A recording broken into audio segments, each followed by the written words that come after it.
13 मसीहा को फेरई नेबी नवीन पट्टनायक सरकार ओडिशा रे थिला। जीरो काजुआलिटी कथा प्रथमे नवीन बाबू कहिथिले, नवीन पट्टनायक सरकार कहिथिले। 2013 मसीहा रे ओडिशा रे फाइलिन आसीथिला। आज दिन रे मंथा कथा आमे कहूचे, प्रति साइक्लोन रो गोटे गोटे ना रही। आज जहाँ मंथा से दिन फाइलिन थिला ओडिशा रे 2013 मसीहा रे नवीन पट्टनायक सरकार कहले जे आमे जीरो काजुआलिटी पॉलिसी बा केही जणे मरिबे नाही एई नीति अवलंबन करिबो साइक्लोन फाइलिन को मुकाबिला करिबा अवसर रे। सेतबळे ओडिशार मुख्य शासन सचिव थिले जुगल किशोर महापात्र। जुगल महापात्र नवीन बाबूंक सरकार रे बड़ भूमिका नेउथिले। पूर्वरु से नवीन पट्टनायक प्राइवेट सेक्रेटरी थिले, प्रिंसिपल सेक्रेटरी थिले एवं परवर्ती समय रे से चीफ सेक्रेटरी हेले।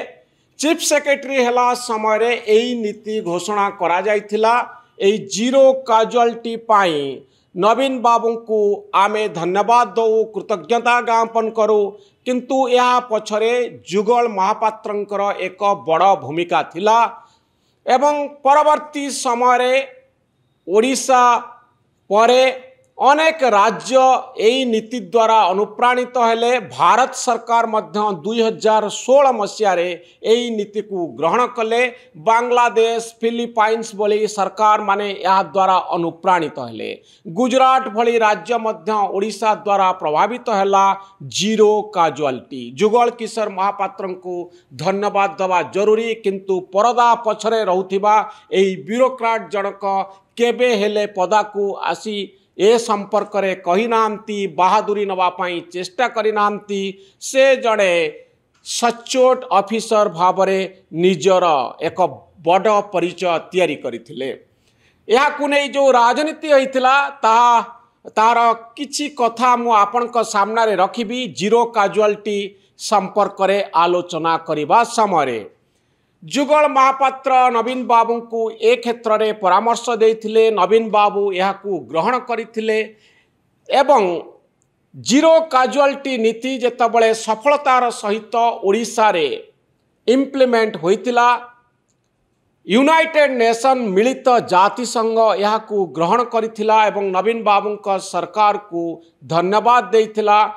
एवं जीरो काजुआलिटी नीति कौनसी एक डिजास्टर समय रे गोटे सरकार पाई सबुठारु बड़ धर्म हेबा उचित आज दिन में समस्ते स्वीकार करुचंती। जीरो काजुआलिटी नीतिर गुरुत्व कहीं रही ना 1999 मसीहार सुपर साइक्लोन कथा आपण थरे भावंतु। 10,000 लोक यही सुपर साइक्लोन रे महाबात्या रे मृत्युवरण करथिले। अक्टोबर 29 तारिख रे महाबात्या ओडिशा रे हेतिला। 2000 मसीहा रे नवीन बाबू का सरकार आसिला। महाबात्यार 5 मास परे 1999 मसीहा अक्टोबर मास 29 तारिख रे महाबात्या बा सुपर साइक्लोन ओडिशा रे होइतिला। जने रिपोर्टर भावरे मु जाइथिले एरसमा जोठी सर्वाधिक लोकंकर मृत्यु होइतिला। मृतदेह सबू रास्ता कड़े पड़िथिला। पारादीप समुद्र कूलरे शह शह मृतदेह मो निज आखिरे मु देखिछि। बात्या केते विभीषिका तैयारी करि पारे, किबळी ट्राजेडी तैयारी करि पारे, केते परिवार को ध्वंस करि पारे। मास मास वर्ष वर्ष धरी यह को नहीं आमे सबू रिपोर्ट करिथिलु एवं महाबात्यार कहानी, करुण कहानी आज भी आमर मने अच्छी। एवं 2013 मसीहा रे नवीन बाबू जीरो काजुआलिटी नीति ग्रहण करथिले जे बात्यारे केही जणे मरिबे नाही। 10,000 मृत्यु को देखिथिबा ओडिशा जीरो काजुआलिटी कथा जेतबळे चिंता कला सेतबळे सारा विश्व रे यार एक प्रभाव पड़िला। उपकूल इलाकार ए राज्यटी गोटे जीरो काजुआलिटी नीति प्रयोग करने फल परवर्ती समय रे मृत्यु संख्या कमिबार लगिला। फाइलिन कथा चिंता करा जाऊ। 2013 मसीहा रे जो फाइलिन आसीथिला एथिरे मात्र 21 जनकर मृत्यु होइतिला, मात्र 21 जनकर। मृत्यु हब ना जीरो मृत्यु हब एक कई कहूना किंतु सरकार नीति हम जे आम एभली एक पॉलिसी तैयारी करबा जो पॉलिसी रे कौन लोक मरबे नहीं ता सत्वे लोक मरी पारती किंतु नीति होची कहा को मरिबा पाई न दबा। जीरो काजुआलिटी नीति रे गोटे बड़ कथा होची इभाकुएसन अर्थात लोकंकु तांको घर ठारू नहीं निरापद दूरतारे रखिबा। बात्या आश्रय स्थल मान ओडिशा रे तैयारी हला, बहु जागारे तैयारी हला, उपकूल अंचल रे तैयारी हला एवं सबु लोकंकु 10 लाख रु अधिक लोकंकु इभाकुएट करागला, बात्या आश्रय स्थल को नियागला। आउ कौन करागला जीरो काजुआलिटी पाई केही मरिबे नाही एई नीति को अवलंबन करिबा पाई आहुरी अनेक गुड़िए पदक्षेप नियागला। लोक मानकु स्थानांतरित करागला।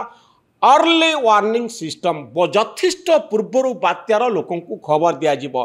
72 रु 96 घंटा पूर्वर एक्यूरेट इनफॉरमेशन दियाजिबो जे बात्यार गतिपथ कौन कोठी बात्या लैंडफॉल करिबो जहा 1999 मसीह करा जाई पारि नथिला। तेणु ए क्षेत्र में मध्य लोक आउ मरिबे नाही जदि आगुआ सूचना पाइबे। रेडियो हो टेलीविजन हो व्हाट्सएप आज दिन में अच्छी 2013 मसीह यार प्रभाव नथिला। तेणु सबु प्रकार कम्युनिकेशन टेक्नोलोजी को व्यवहार करा जिवो लोकं को सूचना दबा पाई। ए होची जीरो काजुआलिटी नीति बा केही मरिबे नाही, बात्या हब डिजास्टर हब केही मरिबे नाही। या पूर्वर ओडिशा सरकार ओडिशा डिजास्टर मिटिगेशन अथॉरिटी तैयारी करथिले ओस्डमा बोली जहाकू कहा जाए। यार काम होची प्रस्तुत रहिबा एवं यही संस्था द्वारा अनेक व्यक्ति थिले ट्रेंड व्यक्ति थिले परवर्ती समय रे बाहर राज्य रे पड़ोसी राज्य रे जेतबळे एही भली विपर्जय हैला से माने आजिर दिन रे मध्य जाउचंती एही फोर्स काम करूची जो माने जाई लोकं को उद्धार करूचंती बात्या बन्या भली डिजास्टर समय रे। नवीन बाबूंक सरकार एही काम करिथिला।